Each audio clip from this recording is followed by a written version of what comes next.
The dog next door was found dead at the fence, its neck snapped clean. Tiny footprints surrounded the body, and later a boy vanished from school.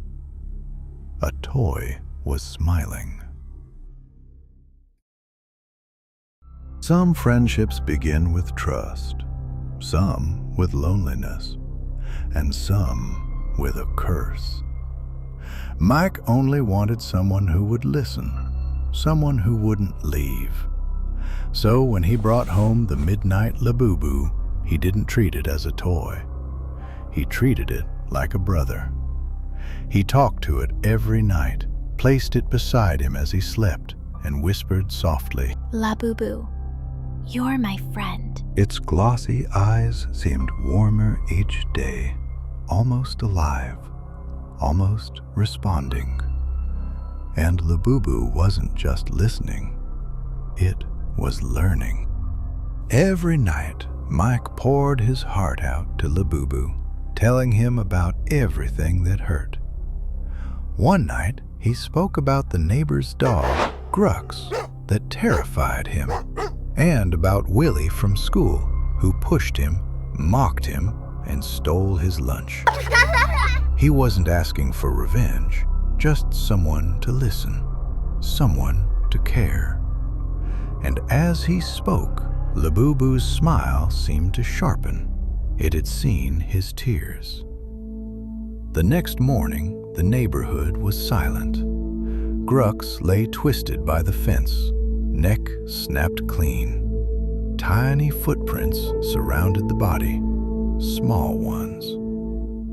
Later that day, Mike found LABUBU sitting on his dresser, with dirt under its claws and a single dog hair stuck between its fingers.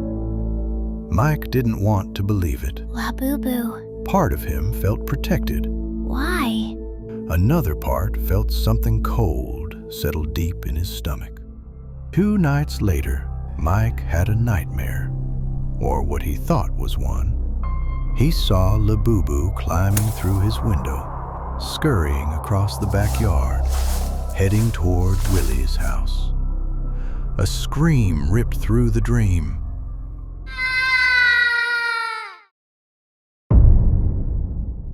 "You are my friend."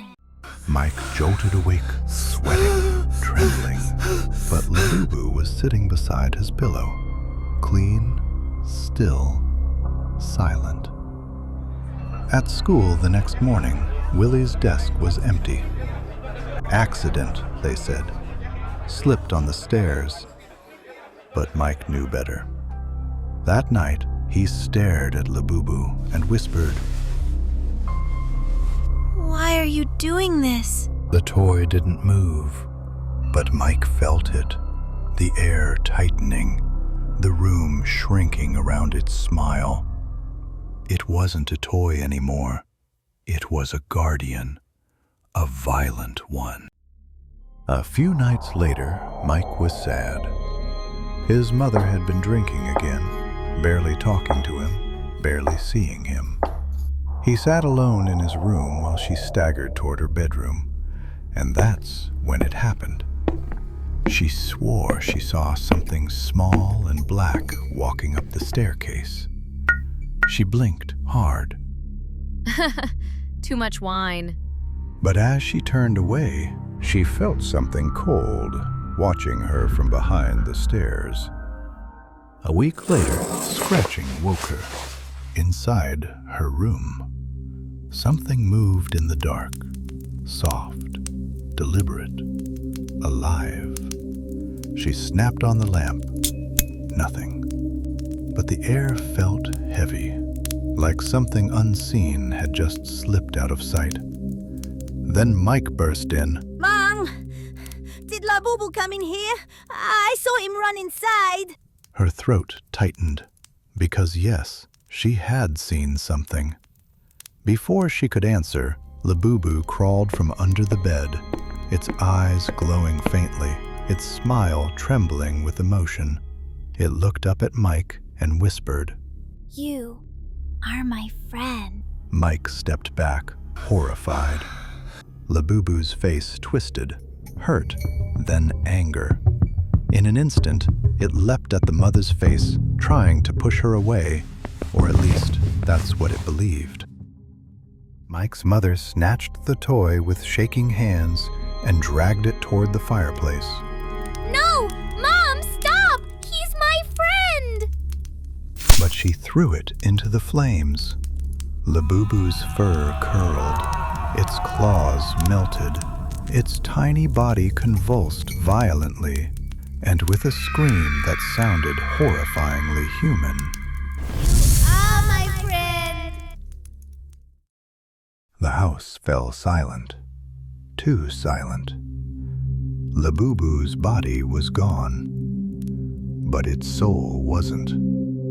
A shadow slipped along the corners of the walls. A whisper crawled beneath the floorboards. A presence drifted through the rooms, searching, hungry, looking for something warm, something breathing, something to dive into. The next morning, Mike's mother opened his bedroom door. He was already sitting up, still, staring forward, smiling a wide, unnatural smile. Her breath caught. Are you okay? Slowly, he turned toward her. His eyes were glossy, too dark, too familiar, and in a quiet, broken voice, You are my friend. Labubu had found a new home inside him.